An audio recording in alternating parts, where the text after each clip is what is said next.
जगन्नाथों अड़ुआरे BJP सरकार मंत्री पदरु विदा हो पारती पृथ्वीराज हरिचंदन। रथयात्रा केमिति गला जीवन ताकू नहीं प्रश्न। एत बड़ दुर्घटना पर मृतकों संख्या लुचाऊछि बीजेपी। जगन्नाथों टळिथिला बीजेडी आउ एबे बीजेपी पाली। आज्ञा हाँ दर्शक बंधु, रथयात्रा सरिबा परे एबे हरण घणारे पड़िछंती नुआ सरकार। कुआडे जिबे बाट पाउनाहांती मोहर। घोषयात्रा पूर्व नहीं रथ गुंडीचा मंदिर में पहुंचवा पर्यंत अनेक समस्यार सम्मुखीन होते भक्त और शेष दला चकटारे भक्तों जीवन चलीगला। जो जगन्नाथों को प्रसंग कर पूर्व सरकार को टार्गेट करुला बीजेपी एवं से ही गातरे निजे पड़ जाइथिबा कथा कहउछंती लोके।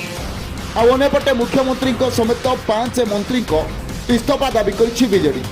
कड़न भीतर को एते लोक किभली गले, जीवाकू अनुमति किए देला, एते पास लोकों को कहीं दिगला बोली मालमाल प्रश्न बाण ओडिशा सरकार को घाइला करुछि बीजेडी। किंतु सबु परे नुआ सरकार को गोटे उत्तर सबु जगन्नाथों को इच्छा। तेज जो प्रसंग को पाथेय कर बीजेपी क्षमता को आसी आगामी दिन में ताहा ही काल हेबो बोली राजनीतिक विशारद माने कहउछंती। सबुठु बड़ कथा है पुरी में एभली बड़ अघटन घटवा पर भी पुरी सांसद कुआड़े गले बोली सरकार को प्रश्न कले लोके। तेज देखा बाकी रहा बीजेपी सरकार लोकों निकट में केते ग्रहणीय हो पारुछि। Bureau report Sudarshan news.